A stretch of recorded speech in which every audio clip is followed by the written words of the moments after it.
That's her. That is her. Dude, Mike, it's a humongous tiger. Oh my God, dude. Here we got her. Oh my gosh. We got her. Holy cow. The Outdoorsy hog. Dude! Welcome to the Musky Therapy Podcast. Please follow me this way.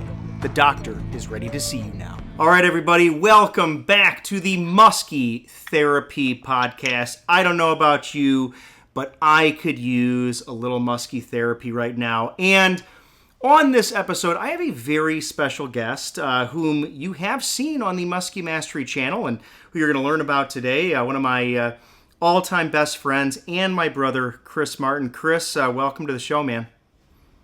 Hey, thanks for the introduction.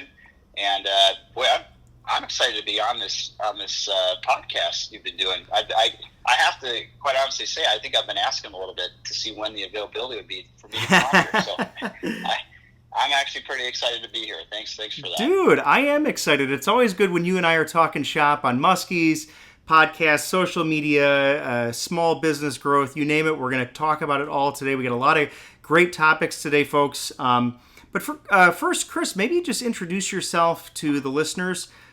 Just a little bit, tell them about yourself, what you do, how, maybe you and I got started on, Muskies, but, what you do professionally and whatnot. So. Yeah, no, of course. It's funny because, you think I would, having a brother that's a professional angler, that I do more fishing than I really do these days. But starting from our roots and upbringing, we fished a lot growing up as kids.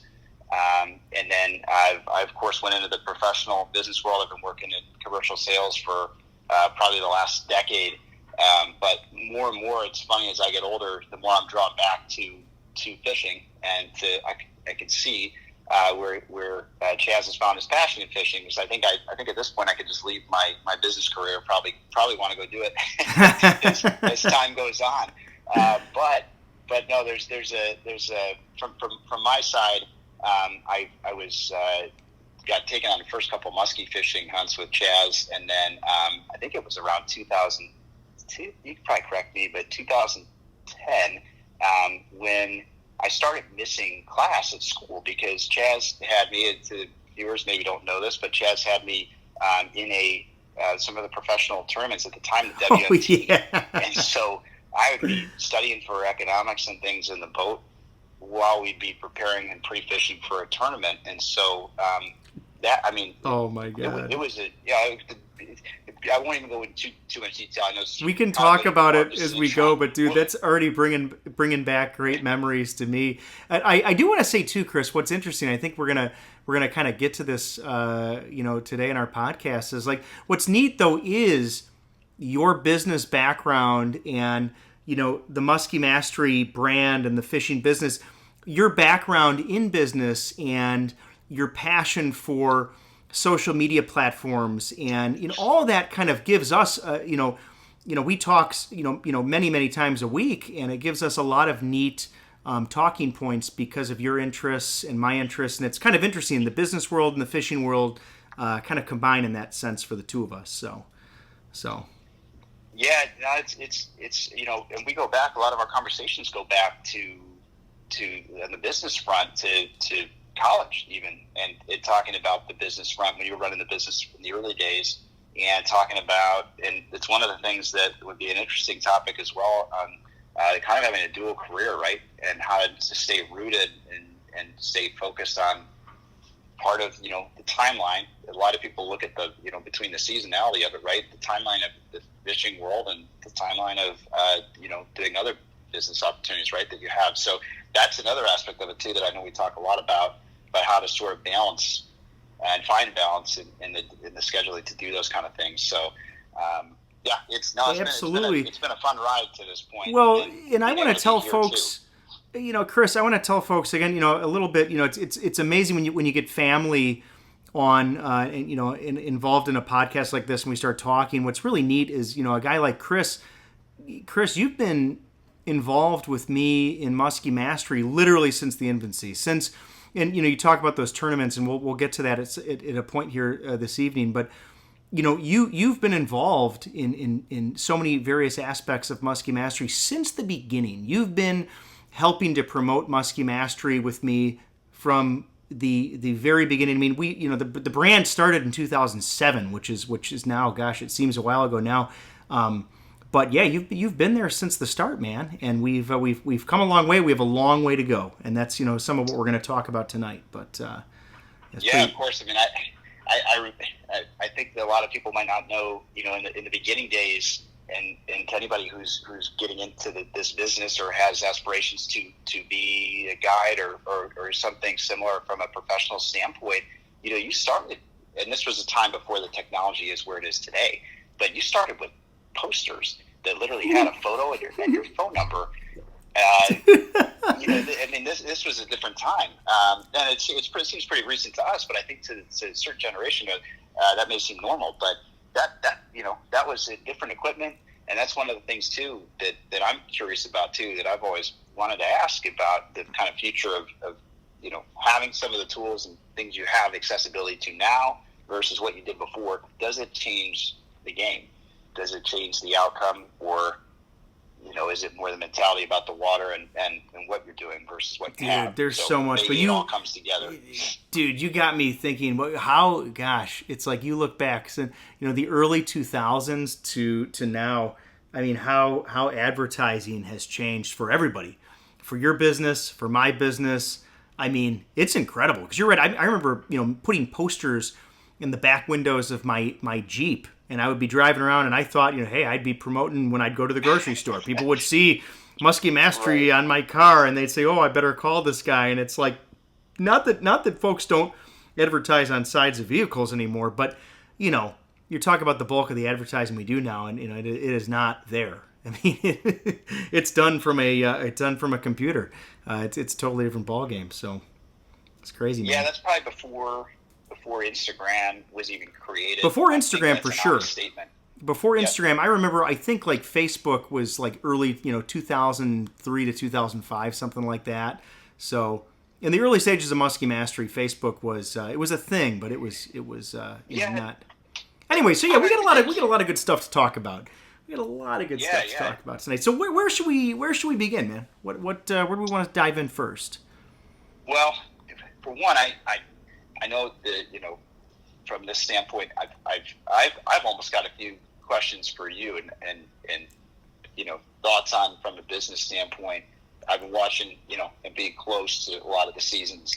I've watched these through the YouTube platform through going up through season 5 now, and one of the thoughts I've had, and something that I was dying to get on this show and ask so everybody could hear, because I want to kind of open up on some of these is with season 6, because I know the filming's coming open here in the next month, literally. And what, you've done 5 seasons now. What changes in season 6? What can we expect? Because I'm a fan. What's going to come? And what's different? What are you thinking about? Dude, there's so much to unpack here, man. And keep me honest on. I have to remember what I'm going to say, but dude, that's an awesome question, and thanks for asking that, Chris. I really appreciate that. So, because there's so much emotion in that question, like what is to come, what's the new. We always talk about raising the bar, and so I'll say this, like, so from a very basic standpoint, when I look at the Musky Mastery like YouTube and social media brand, outside of the guiding is a part of it, but I think I've described this many times, probably in my videos, but just for starters, the basic idea of Musky Mastery, generally speaking, revolves around 2 basic principles. And again, these are things like you're saying, like for season 6, how do we want to? I want to expand on this, but where I have been in the last 2 seasons, now it's different from where I want to go, but I want the future to still always embody these 2 things. One, being education, and most folks out there that are fans or listeners or followers know that I'm a high school science teacher.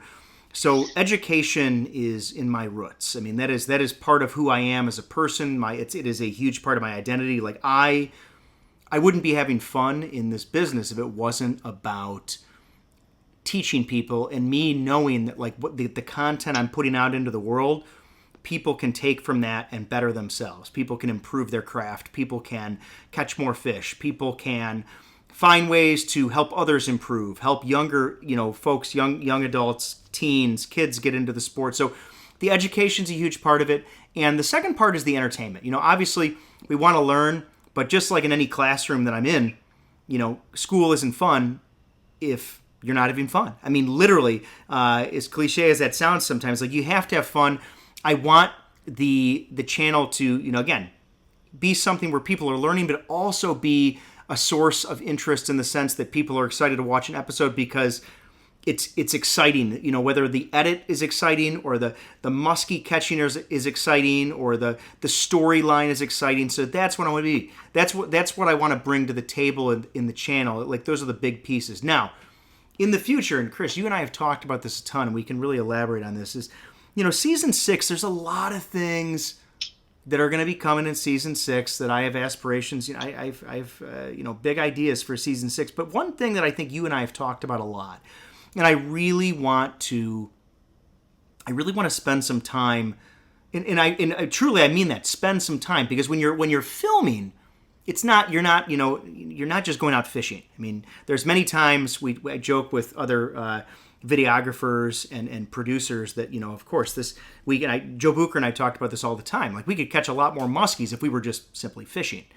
Filming fishing and filming anything is a whole different beast in many ways, because it's just, there's a lot of different moving parts that happen. Anyway, I'm kind of getting around the question, but the big thing that I want to improve upon in season 6 is the personal side of the story. I want to bring more of myself, more truly of myself, into the story. Now, what does that look like? I don't know. There's a lot of things, and maybe you can help me kind of elaborate on that. But I want to bring more true daily activities that you normally wouldn't see in the way that I've edited the last 5 seasons. I haven't really shown a lot of the behind the scenes. Here's really what's happening. Here are my true emotions in this moment. I've shown lost fish. I've shown a lot of great catches and great victories, but there's a lot of life that gets lived, actually the bulk of life that gets lived between hook sets. I mean, there's a lot of living that goes on. The life of a guide, the life of a videographer, putting this whole thing together. I want to try to encompass that.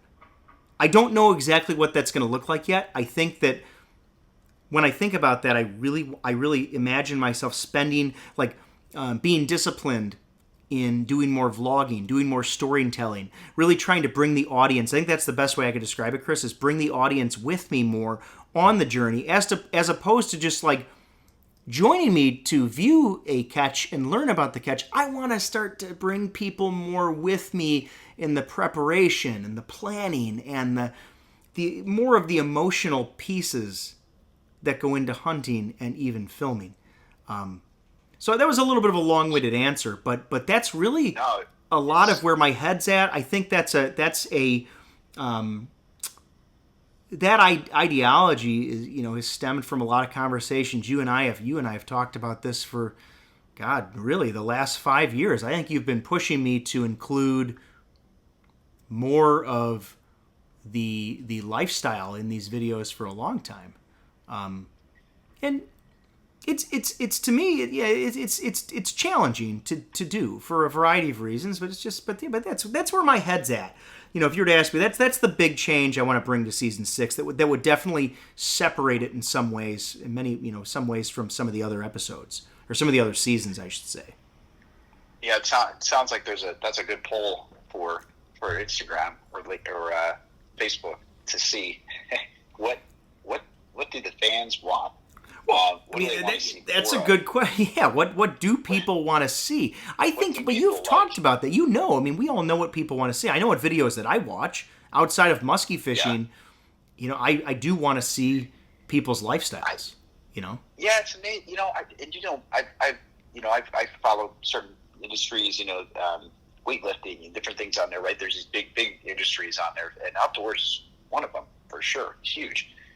Even, specifically into musky fishing. And you guys see that. There's a huge network for it. But there's this curiosity with not just the outside in, but the inside out kind of mentality. Fans want to, once they see the surface stuff, there's a lot to, like you said, education. These are all huge elements of it. You have to have those, right, which you have embedded in the channel.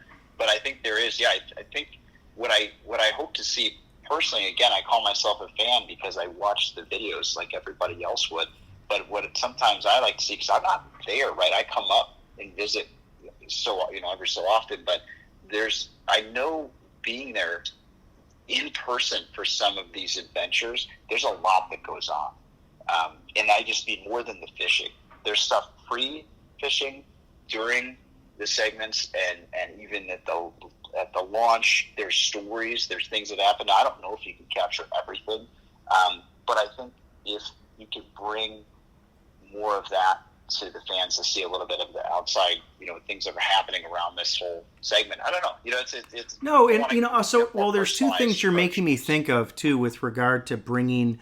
What do we want to call this? Bringing more. How do we describe this? Bringing more lifestyle, and that's from all the pro staff folks. That's you, Mike Conti, Mike Richardson, Brian, Big Whiskey. I mean, bringing more of that lifestyle, more of the true essence of the hunt to the video.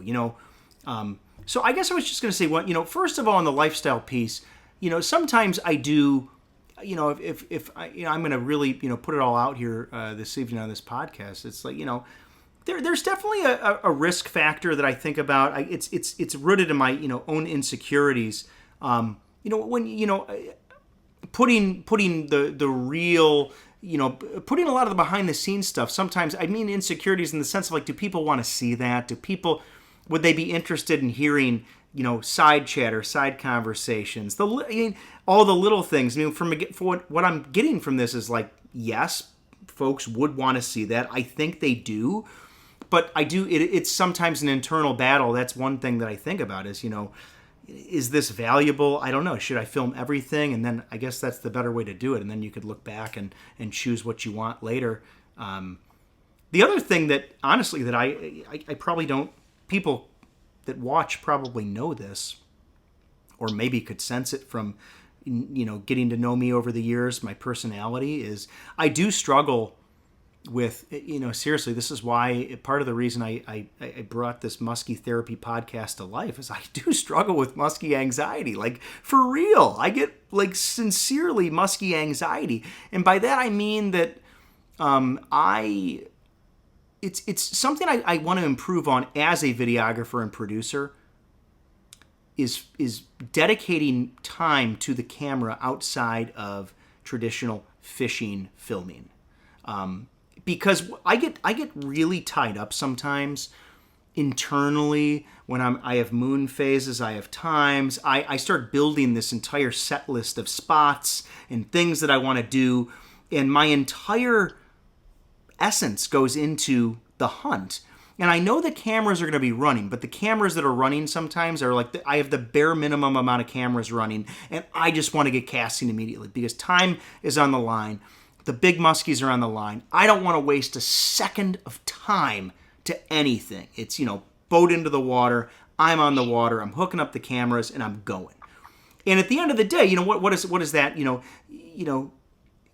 get fish on camera. You've got maximize your fishing time with the messing around that comes with traditional camera work, but you don't. It is missing, like you said, some of all the little intricacies that I don't know. I do think it does make it special. They're all the things, the smells, the tastes, the sounds, the wildlife. These are things that should be included. And so I guess like getting back to, that's the goal, to bring more of that to the upcoming season.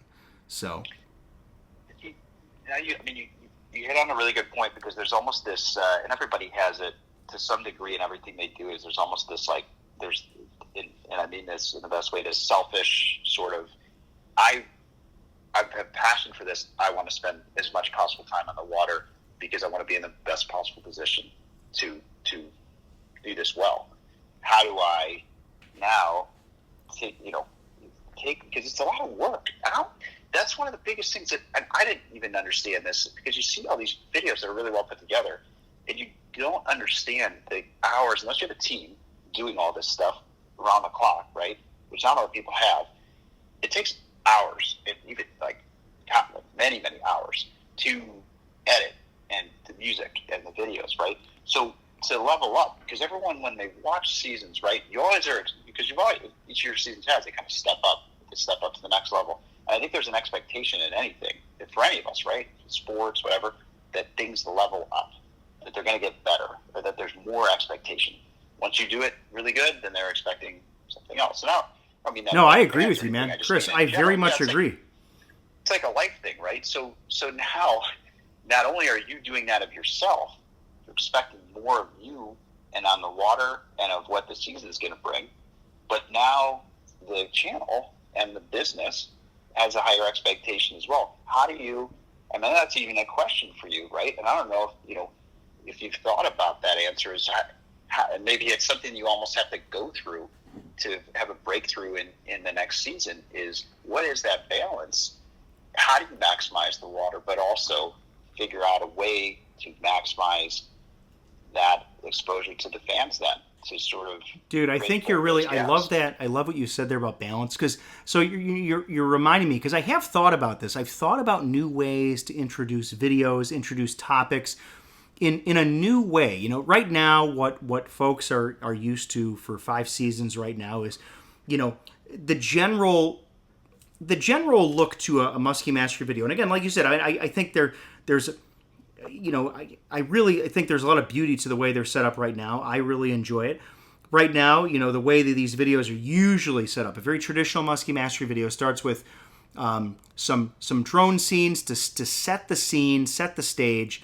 I'm really actually in season 5 really trying to get back to my voiceovers to really set the scene for the viewer.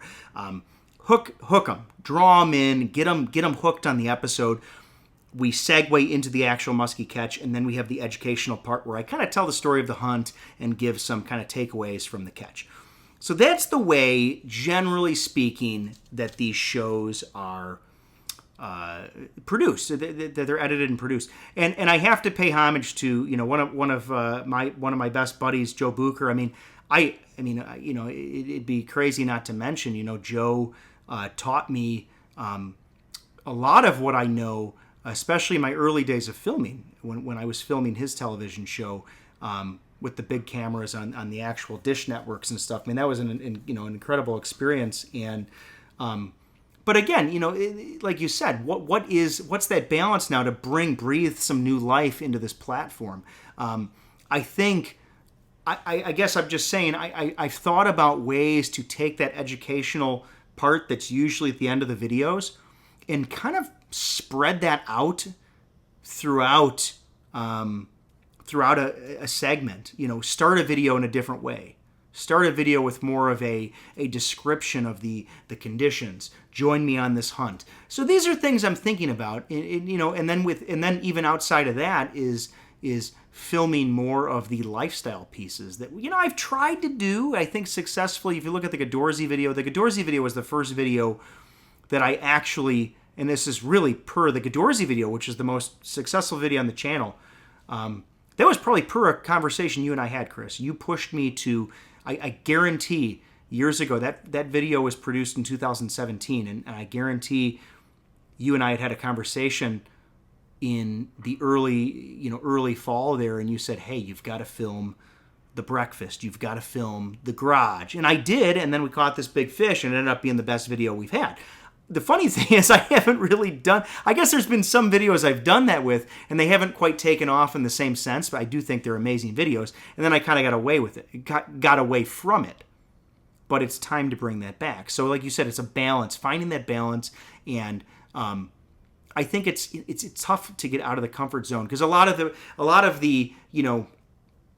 the effort that I've put in recent years has been in perfecting, you never perfect hunting, but really working on my hunting side of the game, and really trying to bring, bigger fish to the camera. That's a very difficult thing to do. And like you said, there's an amount of time that goes into that, not just on the editing side, but producing and putting yourself, I should say this, putting yourself in position for big fish on pressured waters.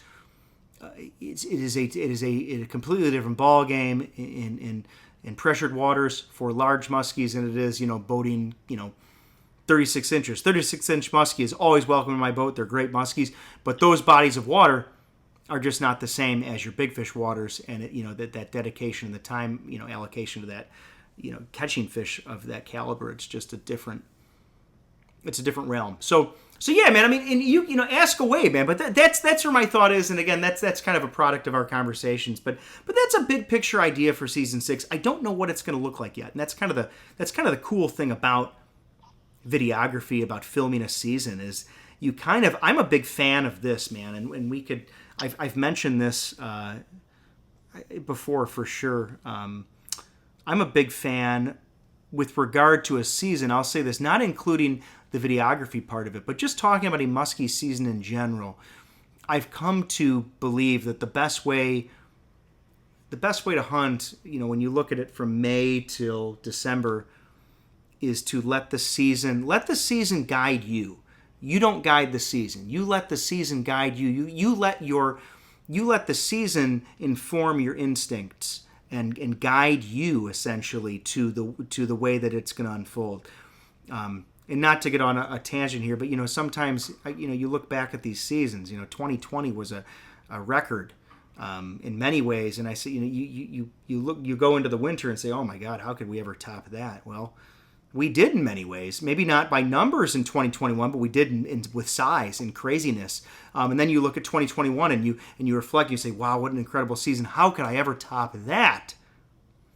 You may not, all these seasons are different. You may not catch as many, or you may not catch as big, or you may catch, 5 giant fish and no other muskies. You don't know how it's going to unfold, but I do think there's some beauty in letting the season unfold. And I guess in that same sense, you have to let the filming unfold as the season progresses. I may try some things in May as I start to, dive into the smallmouth bite, and I might say, wow, that's really cool. And, maybe we roll into that, or maybe we try some things in May that don't work, and we say, okay, but, June rolls around, we're really going to have to rethink this again. This whole lifestyle aspect that I tried in May didn't work the way I planned. Let's shoot it again, or let's give a different take on it. So probably getting off topic, Chris, but there's so much that goes into it, man. I mean, literally, it's just. The Musky Therapy Podcast is brought to you by Joe Bucher Outdoors, #1 in big game fish products, and by Recon Boats, made by craftsmen, built for fishermen. Got her. Oh my gosh. No, it's interesting because it's stuff I'm open ears. I'm a bit curious, and from a business standpoint, there's a lot that goes into it. And like I mentioned earlier, I don't think everybody also knows all the intricacies of the editing, unless you've done it before, right? There's a lot, and we could all kind of become perfectionists too when it comes to that stuff. So it's really hard to want to let anything out to the public without feeling like it's your best work. So there's that side of it too. Yeah, right, dude. You're so right on, man. Because I do have that level of perfection, or level of I want a video to look a certain way, or give the viewer a certain feel, or give the viewer a certain experience. Really, I want the viewer to have an experience, and So there's a part of that, getting out of your comfort zone. We talk about this all the time, but in the words of Tom Gelb, and you and I have said this before, if you do what you've always done, you will get what you've always got. You will get what you've always got, and I do think there's something to be said in life, in whatever you do, for taking risks. Because if you don't try anything new, you're never going to know what you were capable of, right? Yeah, and I think that's why it comes down to that.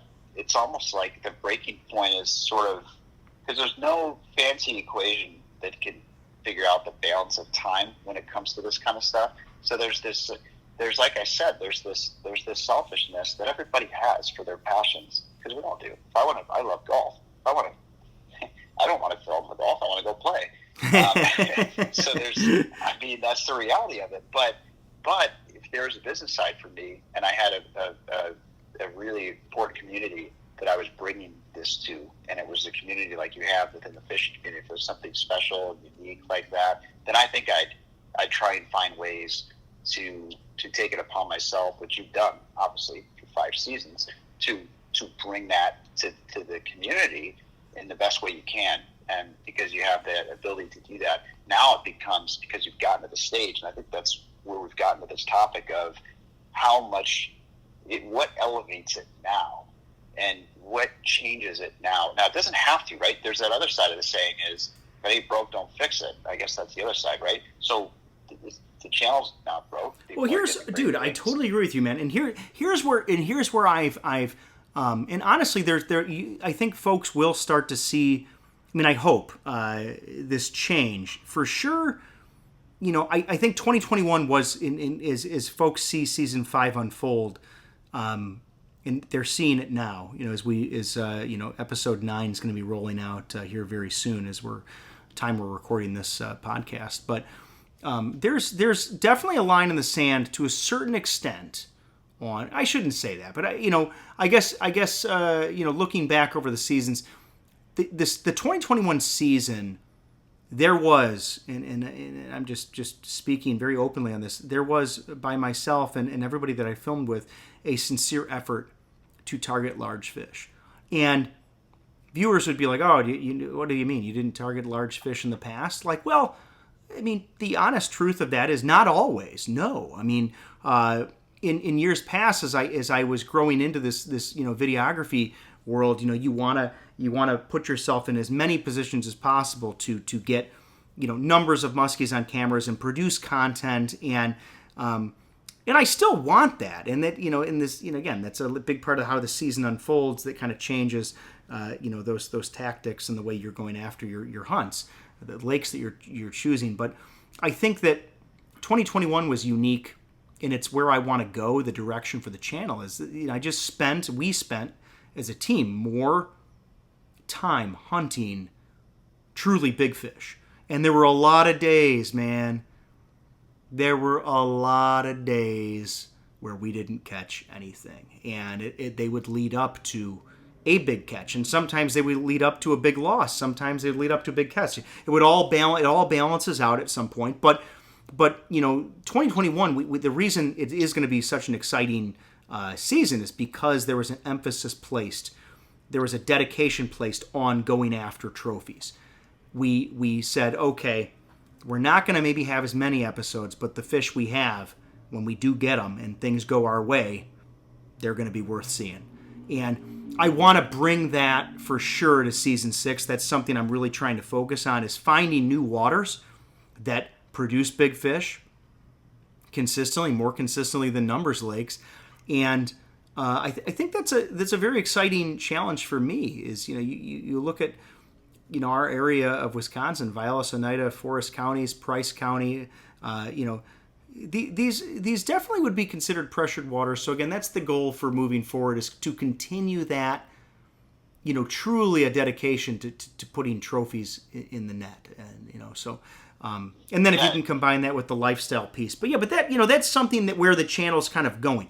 It doesn't mean that I don't enjoy getting out on one of my old numbers lakes and sticking a couple good fish when the conditions are good, because they're all fun to catch. Like, don't get me wrong, and folks know this about me that have guided with me and watch the channel. Look, I get just as excited about a 30-inch muskie as I do a 50-inch muskie. I mean, within reason. I mean, I still love muskies. Small ones, big ones, would take them all. So, anyway, anybody might hear that and probably laugh and say, "Oh, I don't know about that," but I believe it's true because I've seen you on the water catch any fish. It could probably not even be a muskie, and I think it's still a great day on the water. So I actually believe that, but like you said, within reason, I'm glad you threw that in there, because I guess I have to think, and I'm curious what your thoughts are, that when you've caught enough of a certain kind of fish, like, it goes back to the topic of this growth, and everybody always wants something. Not to say everybody always wants more, that's not the right way to put it, but everybody always wants to achieve more or go to the next level. when you talk about, there's a whole other spectrum of it. It's more rooted in the fishing rather than going off the topic of the filming aspect of the business. The true part of the fishing, like I made the reference to golf, it's like getting a better score. When you look at fishing, there's not really a, you could say I've caught this many or I've caught this kind of fish, but when you talk about the size and you talk about, let's say, like a world record, is that a lure, no pun intended, to wanting to be on the water more? Is that there's this sort of fantasy with, I'm going to find this prehistoric, like 70-inch muskie that's lurking in the waters? Or is it more that I'm going to beat my personal best?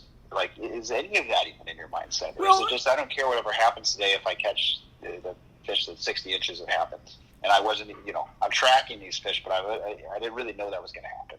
Well, first of all, when you and I, so I guess I'm going to go off topic. I'm going to get away from the question for just a second and try to explain. So I want to like, I shouldn't say be careful with my words, but I want to like let's get this out there. Like, outside of filming, I truly enjoy catching muskies. I mean, just for my own the challenge of it. They're very difficult to catch. Everything that goes into it. If the cameras weren't rolling, I would still, and probably even more so, be more excited and goofy than I am maybe sometimes when the cameras are rolling. Maybe the language might change a little bit. Who knows? But when you're filming, and you and I have talked about this, Chris. I'm going to get to your question, because this is a really neat question about kind of the allure of muskie fishing and what we're doing out there, and what drives us to keep going. But one thing that I do want to point out from a videography standpoint, when you're dealing in just the value, why I do get so excited, and I guess the reason I started my answer off was this: like, I get excited about a 34-inch muskie no matter what, if I caught it without a camera or not. But when the camera is rolling, to the videographer or the producer, that fish is so valuable. It's so, I don't care what size muskie it is. You catch a 40-inch muskie, I mean, that fish is so valuable to me, because it is to me, it is a win. It is an episode that is in creation. You don't, and again, it's not to say you have to have a catch to have an episode. That's not true. You can have, I've had some great episodes on muskies lost, or even episodes where no muskie was there at all. But the beauty of it is all the muskies you catch are so valuable, because you're dealing with you're dealing with unpredictability in such a major sense when you're dealing with wild animals. And a lot of people don't think about fish as animals. I mean, they're wild animals, and I can use the weather and the moon and this and that, but you're really trying to work with wild creatures. You and I have talked about this again. I keep saying this, but we talk about bodybuilding YouTube channels, and not to say that their job is any easier than mine per se, but they're not relying on the behavior of some animal when it comes to creating an episode. They are relying on other things, and maybe perhaps I'm not. But that's one of the most challenging aspects of the filming thing. First of all, is that when I go out there and I do catch a muskie, or a pro staff member or a client or anybody catches a muskie, it is a victory, especially on the filming side of things, because that means we have the ability to create content. I want to create content for my viewers and my subscribers. So that just makes like any catch in the boat so special, because it's an opportunity, and they're so tough to catch. And anytime you get a muskie on camera, it's like, wow. What a victory. Not only were you tough to catch, but we also got you on camera, and now we can start, we're putting this story together for the viewer. So it's a really valuable thing. So it just even adds that much more excitement to the catch, because you can tell the story with it, and it's just that cool. So just to the other point of like, what you're, I don't know, I guess it just seems like the allure of muskie hunting. I do think there is definitely, and we could go on a wild conversation talking about this depending on where you want to go tonight, but when you put the boat in the water and you start your hunt, I mean, for me, I remember this as a kid. I remember this fishing with you. on you know the lake that you and I cut our teeth on for bass fishing with Great Uncle Tommy and Grandpa Jimbo. You know the lake I'm talking about, man. We set the records on the bass, and you caught your first muskie there. I mean, we caught some great muskies there. But I remember growing up as a kid, and I had that this nervousness, this the chilling, the anxiety of wondering on every single cast you throw out is it going to be, what is it going to be? Is it going to be a giant? And I think that it's such a neat thing when you start a hunt and you start, any spot I'm at, still even to this day, fishing muskies now for 25 years, I still have the same feeling. It's this mystique to it of when I set the hook, what is it going to be? Is it going to be 50 plus pounds? Is it going to be 50 inches? Is it going to be 25 inches, 25 pounds? I don't know. I do think that's part of the beauties of muskie hunting and why it's so scary sometimes is because you really don't know. You can have a general idea of the type of fish that you may encounter on any given hunt, but you really don't know. And on some bodies of water, that don't know aspect of it becomes even scarier because Lord knows what that lake's got swimming in it, and every time you go out there, you get that scary thought of, is today going to be the day? Will I encounter that fish? I don't know. And that's part of it that draws me outside of the challenge of consistency in hunting, outside of the challenge of trying to understand an ecosystem. I talk about this from a science perspective. You're a science. I envision myself as a scientist out there because you're trying to understand how species interact with their environment, how species interact with other species, and you must insert yourself into the ecosystem, into this whole process of life. There's life and death, and there's animals that eat other animals, and you're trying to emulate prey that another animal is going to eat, and you're trying to do this, and it changes over different times of the season, right? In May, or let's say in June, my approach is different than it is in July, and it's different than it is in August, and definitely different than it is in October and November. It's totally different because you have to adapt to a changing system. The system is not static. The system is extremely dynamic. And not only is it dynamic in a given season, not only is it dynamic in a given month, but it is changing on a yearly basis. It's changing on I don't know if this is a word, decadal basis. On every decade. The systems change. You can have invasive species go in and change things, and you can have restorative processes by humans. We can restore our waters and get invasive exotics out of there, and we can improve. You've seen this in catch and release. Muskie fishing, this is the golden age of muskie fishing. I'm going on a tangent. Get me off the mic. Get me off the mic. Isn't it crazy how many things impact? Yeah, it's unbelievable, and how many things have changed over time, and how it changes the fishing culture and what happens. I had a thought. Related to what's the biggest muskie you've caught? Well, there's two. I have the my Canadian personal best and my Wisconsin personal best. Canadian personal best was caught in 2016, July of 2016. I believe it was July. No, it was mid-July. We'll just say that mid-July of 2016. It's a show on Joe Bucher's channel. It's Muskiezilla is the name of the episode. And that was 54 inches long with, I have to remember, I think it was a 26-inch girth. It was an incredible fish. Probably, it's safe to say it was over 40 pounds. It was a monster on a glide raider. So that was my biggest Canadian fish and biggest muskie of all time. The biggest Wisconsin fish that I am also very, very, very proud of was a recent catch last season in August. 51 inches on the dot on the bump board. And didn't get a girth measurement. I wish I had gotten a girth on that muskie, but 51 inches on a top raider.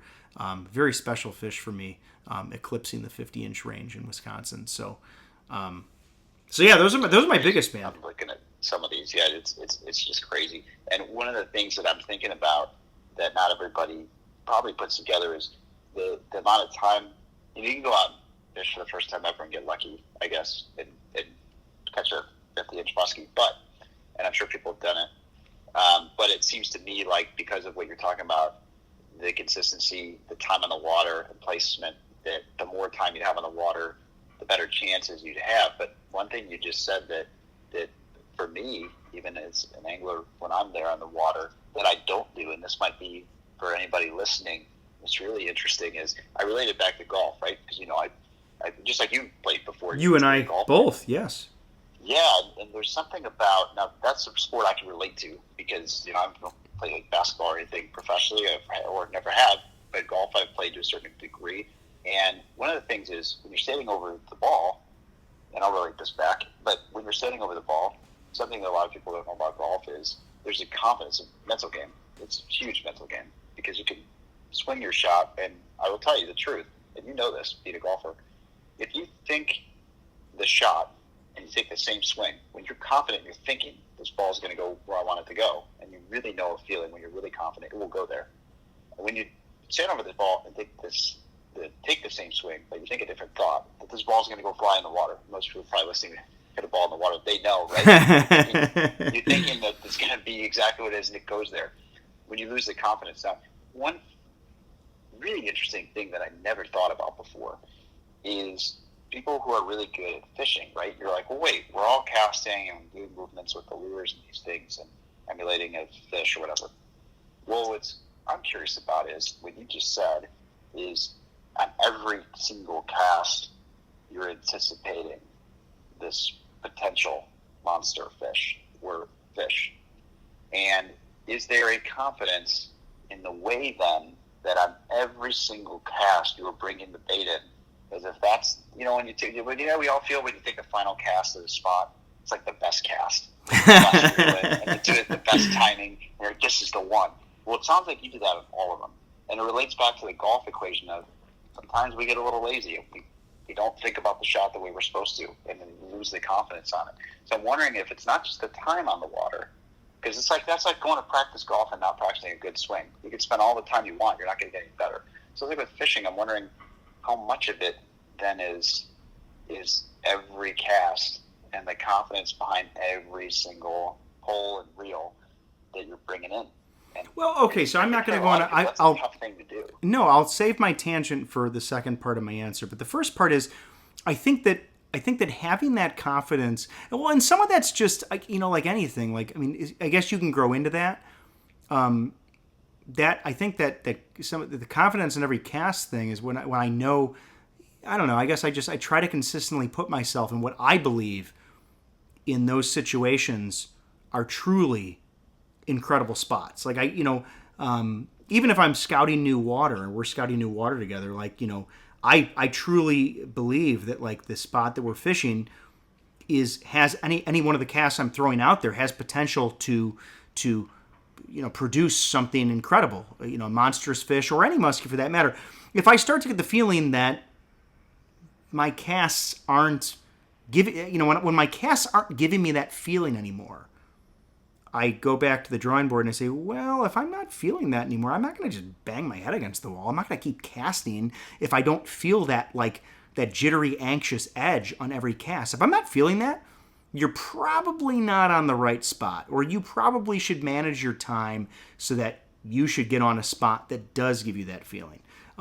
Now, like you said, some of that absolutely comes with confidence, especially when you're fishing new waters or especially when you're testing spots out. Why does a spot, even though you've never fished it, give you that weird feeling? Why does it make you feel anxious during the cast because something could be biting? Well, it's that comes with time on the water. I think the time on the water thing, what's neat about that, you talk about a confidence. Where does the confidence come from? Confidence in fishing and hunting, or I'm just going to say hunting because we're talking about muskies. Confidence in hunting, this time on the water thing, I think that the more time you spend interacting with another species, right? The more time you spend understanding the species, the more time you spend with that animal in all different conditions and all different times of the year, in all of your different times of growth of your life and different things, you start to be able to, in my opinion, I think you're able to make predictions about major ecosystem movements. And again, this all leads back to confidence on like a given amount of casts. But the more time you spend on the water, and the more, like you said, you catch a 51-incher, and you made, let's say, on that fish, and I will humbly say, I made a prediction. I on that 51-incher, and I said it in the introduction to that video, I had a feeling that because of the conditions, that particular spot was going to hold a muskie. I knew that for sure. I didn't know how big the fish was going to be, but I knew that darn spot was going to hold a fish. All the conditions were there. It was like there was like blinking lights pointing to the spot in my head saying, there's muskies here. Everything's here. Cast here. But the confidence though comes from repeatedly failing.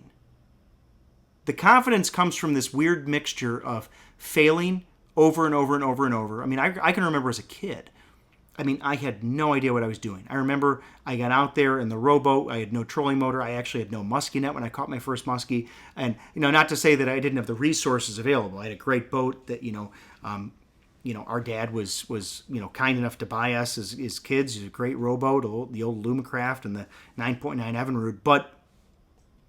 But so many failures go into a lifetime of hunts where you didn't catch anything. You tried things that never worked, and then all of a sudden over those years, this is decades for me. I'm only 35, but this is decades that go into this. All right. So interesting. So confidence, it doesn't just come from just practice or some of the know-how. A lot of it sounds like it comes from just time on the water and experience. And you can't get that just in a year of fishing. You can get good, but to have the kind of confidence to feel every little bit of the way you're taking in the lure and to have some of those aspects you've been able to bring to the sport, you're just saying it takes a look at time at the end of the day, time on the water. Yeah, in the thing that's really neat about this, Chris, like just hunting in general, whether it's muskies or whitetails or elk or bears or whatever it is. I think the neat thing about confidence is Mother Nature will challenge you on so many levels. Like you can have 2 decades, 3 decades, 4 decades of experience, but the beautiful thing about this sport that's so cool, it makes you really bow down. It makes you so appreciative of how difficult it is because on so many days, maybe I'll say every day, even though I am confident, you still, Mother Nature and living organisms challenge you because you and I know each other as brothers. I know you pretty darn well. I don't know everything about you, which is funny, but I know you pretty well. I don't know what's going on inside the brain of a muskie. I've never talked to that particular muskie I'm hunting. You right? So I have predictions about the behavior of that fish, what it might be thinking or what it might be feeling, but I don't really know. And I guess just like that's the neat thing about, your confidence grows over time. Your confidence grows, with time on the water, but you're always being challenged. You're always being put into situations where you do have to question yourself. You do have to question. You have to draw on those years of experience, and you do because you have oftentimes in the sport, the make or break. A lot of times on these big fish that we've caught, these great hunts. When it comes down to it, that decision to go to that particular spot where we caught a fish, that was a 50-50. Maybe I had 4 spots in mind, and I ultimately decided that the odds were in my favor on that spot. By how much? I don't know. Sometimes you have to look back and you think, wow, if I would have done this or I would have done that, I never would have caught that fish. So yeah, that's amazing. Wouldn't you love to have a podcast hour with a muskie? Probably yes. Probably a lot of questions, or even just a 10 seconds to ask or hear anything that a muskie would have to say. It's like what people say about their dogs. But as funny as that it's like a constant thing. But as funny as that is, though, they and I won't get too long-winded on this, but they do talk to us. I think that's that next level of speaking the language of of the species you target. I mean, they do talk to you, but it's in the way that you interpret their behaviors. I mean, they do speak to you, I guess, and that's a whole different take on the sport of hunting when you kind of look at it that way and you say, okay, what is the ecosystem telling me? What is the wind telling me? What is this month telling me? What is it? That's the way I think about it. I mean, I look at these systems and you listen, and they tell you things. It's not as straightforward as a podcast, but if you do listen carefully and you do let your senses guide you, I do think these fish speak to you. So it's very interesting. It sounds like there's part of it's the mechanics, the equipment, and you need some equipment. I guess to a certain extent, right? But it sounds like the real challenge is putting yourself in the mind of the fish you're chasing and trying to understand, given all the things, so that you have the equipment and everything already on board. So that's already set. You're prepared. But then when you're out there, the time in the water, in the sense you've gotten over the years, is you have outside factors, moon phases, weather patterns, water, like even the depth where you're fishing, the weeds, anything. This isn't as in depth, from my knowledge of it, right? This might be more in general terms, but then you have to think of the fish, and that's something I have to think about is, when you go to choose a spot, what then forces you to decide that spot at that exact time? And that's, again, probably time. But and even the funny thing is you're like, Chris, you do know quite a bit about musky fishing, obviously, but sometimes you said it is a general. You can make it general, which is kind of funny. Like, is complex as our technology's gotten. Sometimes you do have to take a step back and think a little more holistically about certain things. You can overcomplicate things. Sometimes the beauty of nature is such that, like, it is complicated as it is. Sometimes when you take a step back and you kind of just look at what you're trying to do, you can think about it in a very easy sense, right? Like, muskies eat smaller fish. If you want to catch muskies, learn what the smaller fish are doing or where they are. It's a very simple recipe for success. But, then as you take your microscope and you turn up the magnification, then, of course, things get more complicated. But from a big picture, standpoint of what we're trying to accomplish, it's a very easy, scenario. We're just trying to catch a predator that's feeding on things, and so anyway, we can continue on. It's fascinating stuff. It's simple, isn't it? When I think of golf, I just think all I got to do is put it in the center of the fairway on 18 holes in a row and put it on the green. Right. It's simple to think about it. So you keep it simple. All you got to do is putt and put the ball in the hole. But we all know it doesn't ever quite work that way, and I think fishing's the same. You're spot on. You've been doing this for long enough, so hearing you say that's nice, but it's one of those easier said than done. When you're out there dealing with the elements, and you have to put your body through that too. That's probably a whole other podcast talking about conditions and what it takes sometimes to get those big ones, and when maybe you were about to turn it off, whether it was weather or even evening hours, and that extra minute maybe was the difference between some of the story. It's probably where you've gotten to is because of that kind of stuff. But let's talk numbers. I'm curious because you're a numbers guy. I've known, at least from the years I've followed this from the beginning, that you've tracked. I don't know to the extent, because it's a lot of years, a lot of fish to track. But in the beginning, I know you had an idea, or most of the time, of the numbers each season. What's the clients aside, maybe even? What's the grand total for Chas Martin? How many muskies have you I don't know. I can give you a ballpark estimate, and I do consider client muskies are my muskies too. Like, because those are, guiding is such an intimate process with the customer and the whole situation. Like, and even so, like, actually, I'll say that those muskies, when I include client numbers in my tally, those are even more valuable to me, because you have to oftentimes with, you get all walks of life that come on board and all different experience levels. When those people that are inexperienced are boating muskies consistently, you are at the top of your game. Because when you have consistent catches for clients, you I'm laughing, but like, because you've clients have, and we all lose muskies, but when you're really learning, you're losing a lot more muskies because of like technique failures and things like that, where as you get better, you'll catch more muskies for doing better techniques and this and that. But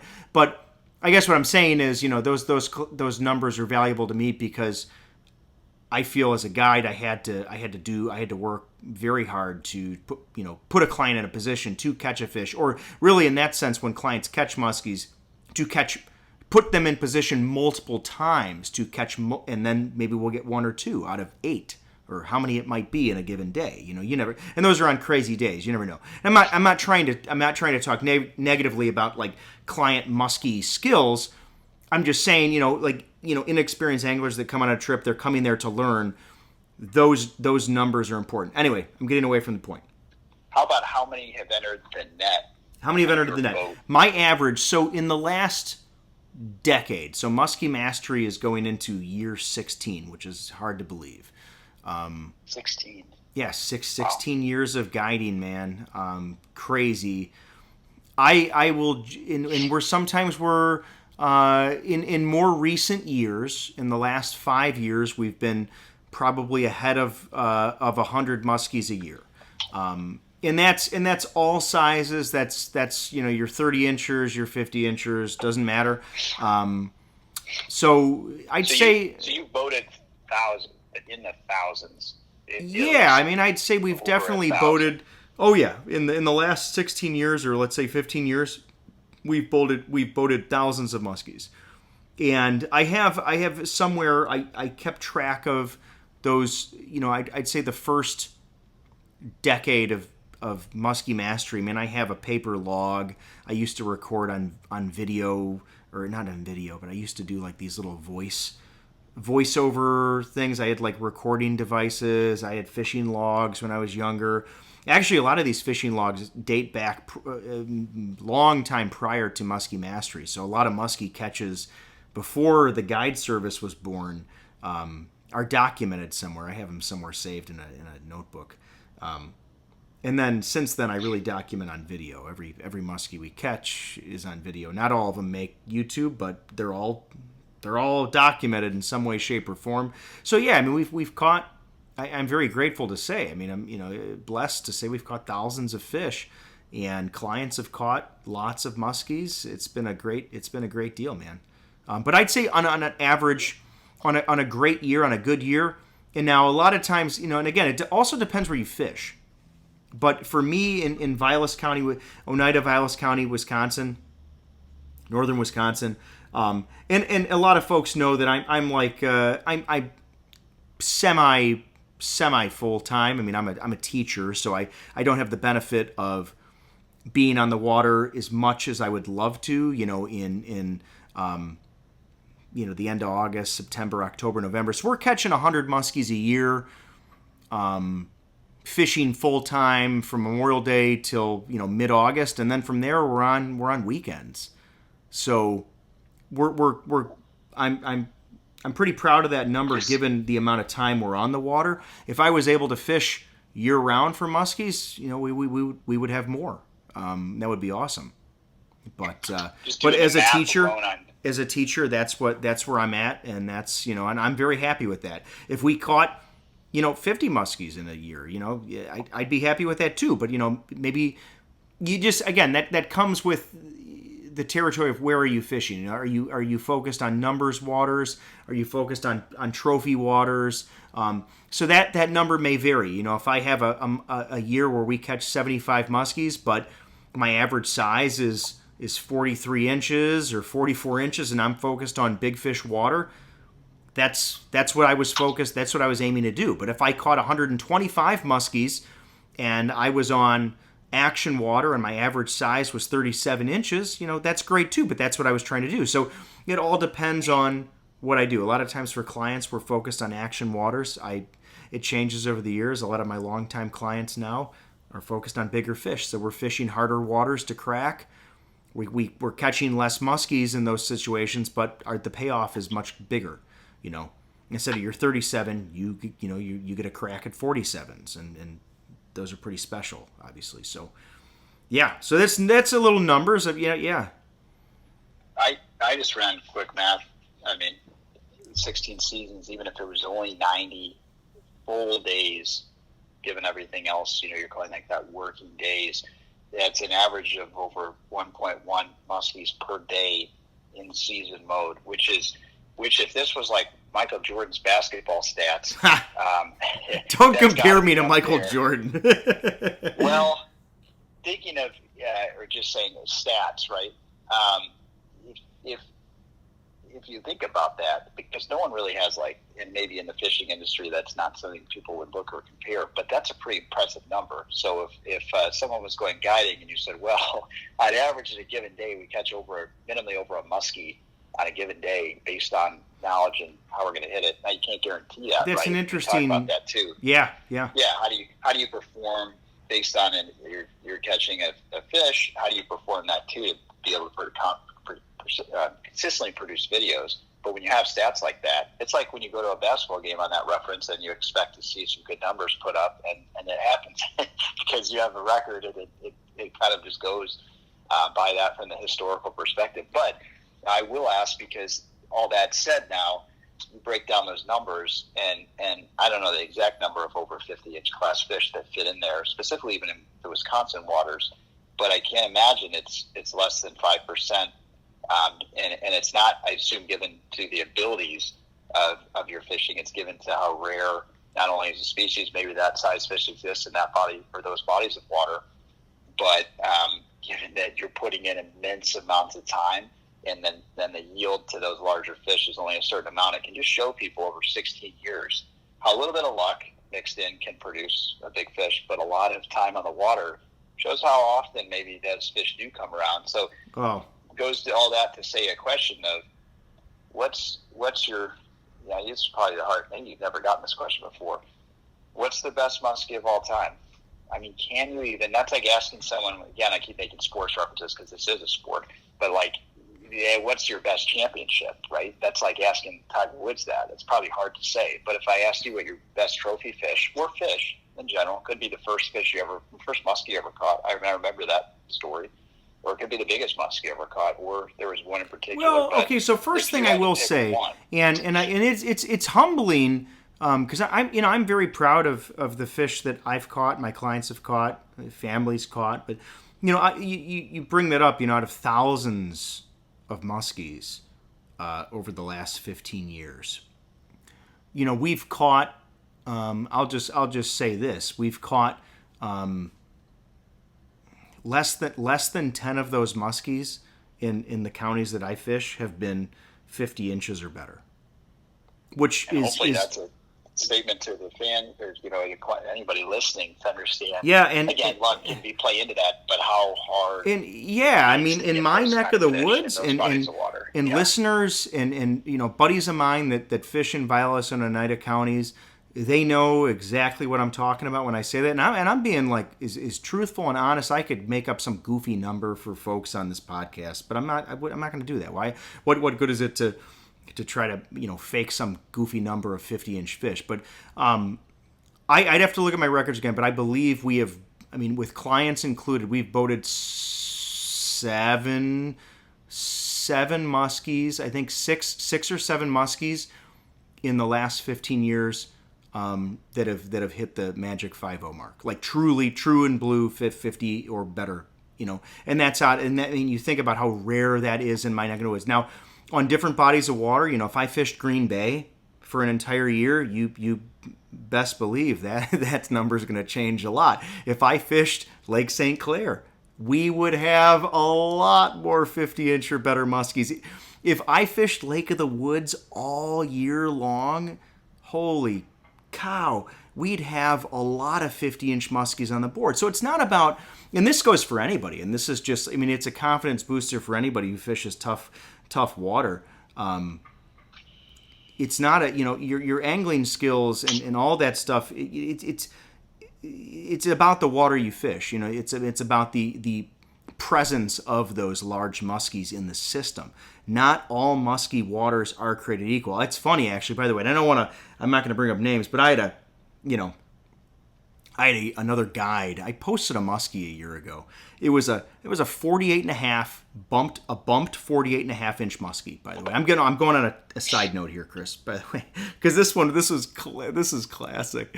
I had a bumped 48 and a half inch muskie, which I believe that year was the biggest fish. I think it was the biggest muskie I had in the boat, like maybe 2 years ago. 48 and a half, true and blue, is a beautiful fish. September muskie, and I posted it and I said, hey, look at this beast. This is, giant muskie.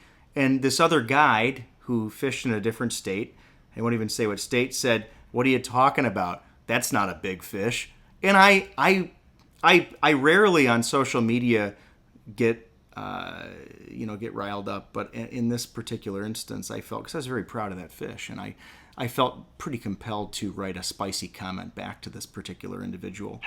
And I said, look, this is a big fish. Sorry for, just correcting you, but I said, this is a big fish for the water that I fish, the area that I fish, the population of muskies that I target. This individual that I just caught is the top. This represents like the top 0.5% of the muskies that live in my locale. And so, so it's a huge fish for my area.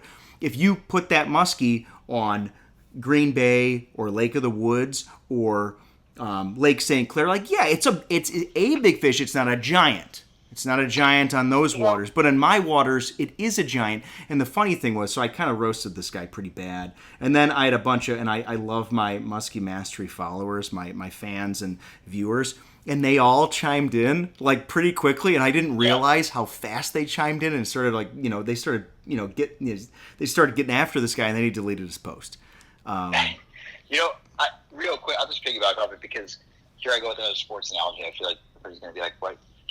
I didn't want to go down this road, but for some reason I went down this road, and it's kind of funny because this would be a great podcast all together, just talking about the internet and some of the things people do. It's just ridiculous. But I for anybody listening to, and everybody, the sports analogies are easy, but I'll use golf again because I play it. I know you do too, and we've played competitively. But what I can say is, because this might make sense when it comes to your experience and then the bodies of water you're fishing, there's a limit to what you can do based on the environment you're in. So the golf analogy I'll give is, if I go play my backyard course here in California, that's what I call my home course with some of the guys I play with. If I go shoot a 72, I can post that all day. And you know what everybody's going to say? Wow, you're really good. That's a great score. You're really good. Just like if you caught a 55-inch muskie. Oh, that's huge. We're judging you by that. But if I go play, let's be honest, if I go play like Augusta National, and I have to be honest, even if I played well, I would shoot like an 85 or a 90. That course is ridiculous, right?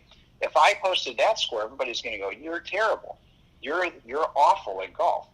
And it's not the reality. It's by the environment you're playing with it. Now, I don't know if that might be a bad analogy, but no, it's a good analogy. It's a good analogy. Now, if I'm really, really good, maybe I would shoot decent at Augusta. But there's times where you have to be understanding of the environment you're playing within. Now, you're great at what you do from the fishing side. I think, and I'm biased probably saying this, but I think you're maxing and proving what time on the water and the bodies of water you're fishing can yield. I think you're 100% right. If you're fishing that in other areas, you're going to yield different numbers and bigger size fish. And if people are going to judge that and see the photos and make comments like that, then they're not in it for the right reasons, right? Because very true. And I'll say kindly to the musky world out there, I think that type of comment that I received on that fish, that's a small percentage. This is a very small percentage of anglers kind of act like that. So that doesn't reflect the territory, right? Yeah, that doesn't, and it comes with the territory of being on social media. When you post, hundreds of posts a year, you're going to get hecklers out there. That's the way it goes. All I was trying to say was that, we look at these big fish and how rare they are. It really is a product of where you fish. And I'd love to have right now. It'd be great to have a panel of 5 other Vilas County muskie guides on here, and to hear either their true numbers of 50-inch caliber fish, not even I shouldn't say caliber, I'm saying true 50-inch fish. I've caught a lot of muskies. My clients have caught a lot of muskies that are 47, 48, 49 inches. Those are not 50s. They're just not. They're 48s, they're 49s. They're caliber 50s, but they're not true 50s. Catching a true 50 in northeast section of Wisconsin is very challenging. So I have the utmost respect for guides that consistently put those big numbers up, big fish numbers. But again, in the words of Joe Bucher too, does it really matter? A big fish is a big fish. But anyway, let's move on. Let's move on. As long as you're, and that's the other thing to those photos, no matter what anybody says, hey, as long as you're having fun and you're passionate and people are excited about what they're doing, I don't care if you catch a 20-inch fish. Like, you're out there, you're enjoying it, and that's why I think we're all doing it, and that's why you keep doing what you're doing too. So yeah, there's that side of it too. But now you haven't answered my question, and I'm worried you might not be able to answer it, because I think it's a really tough question, and I don't even know if there is a right answer for you. But what's the best? I will categorize it as an overall, because there could be a best in many classes of biggest at first and all these different classes of fish you've caught. But when you look at the numbers, what is in your mind, maybe let's just call it that, the greatest achievement of a muskie that you've ever caught? There's two. There's two. Like a championship. Yeah, two that come to mind for me for sure. No questions asked. One is the Gadorsey muskie that was caught in 2017, and that was 50 inches on the dot. That was such a special fish for me, because that hunt, and I folks may not believe the stat on it, but that fish truly encompassed, that hunt encompassed 4 months. I believe we first located that fish. We were filming a television show for Fishing with Joe Bucher, and Joe's buddy and guest on the show, Chris Gadorsey, had that muskie follow in. I saw it, and I from that moment was truly hooked on that fish, and I wanted to capture it. We proceeded to Mike Richardson, pro staffer, lost it in July. I hooked her and lost her in August, and then I ended up catching her September 24th, 2017. So to lay hands on that fish, and I knew right when she hit it was her, that was a really, really, really special muskie hunt. You got that all on video, right? What you should link it in the what video number? How would you find that? If gosh, seen that, because I'd have to go back. Favorites. I'll link it. I mean, it's the best, most watched episode on Musky Mastery still. But yeah, that's probably just because of the crazy 4-month. I don't know that I've ever had a muskie hunt that lasted that long. It's a 4-month hunt.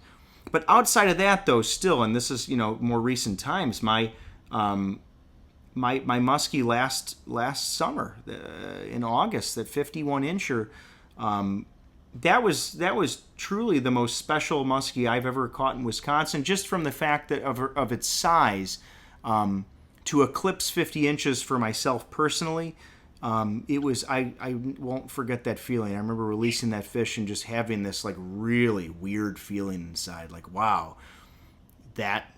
And it wasn't like I didn't release that fish and say, oh, that was okay. I released that fish and felt this amazing feeling of like, holy crap, we just climbed Mount Everest, and it was an unbelievable feeling. So that to eclipse 50 in my neck of the woods, given we already talked about the stats and how many muskies we've caught that are in that caliber range, so to go above 50.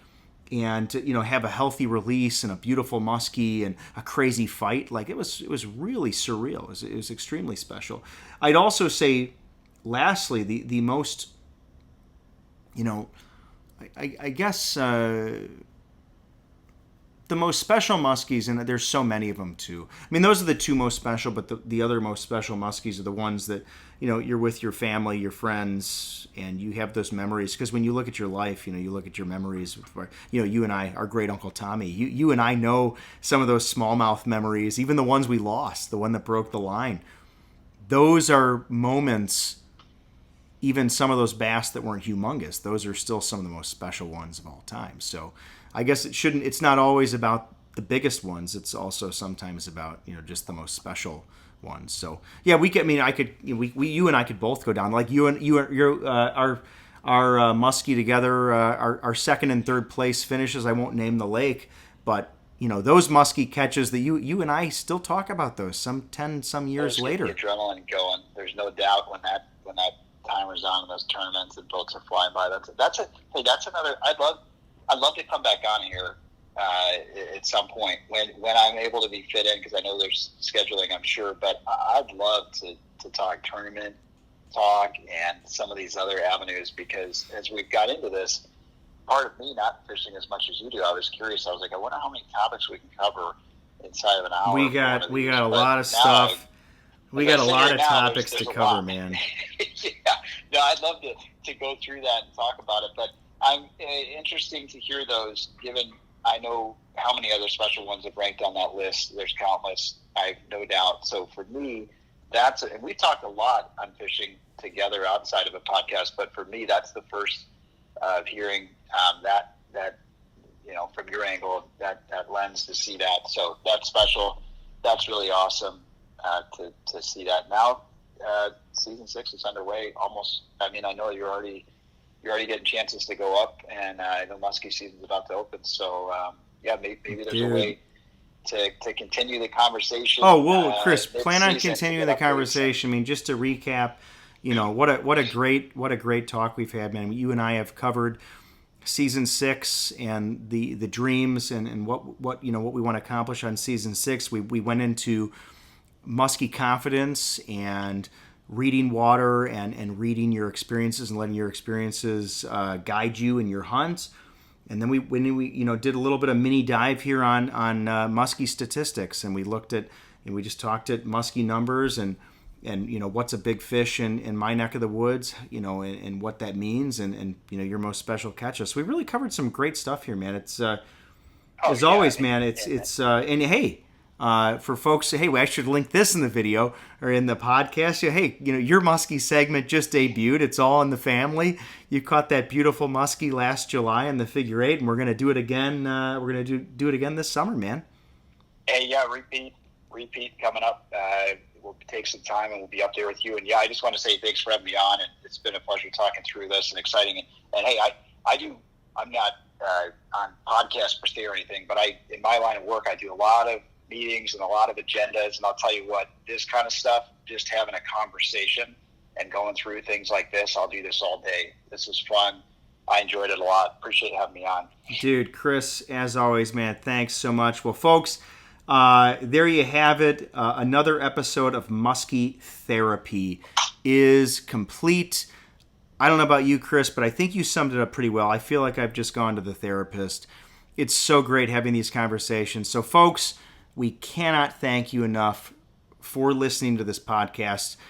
For both of us, two brothers here, Chris and Chaz Martin, thanks so much for listening to Musky Therapy Podcast. We can't thank all of you enough for listening, for watching the Musky Mastery YouTube channel.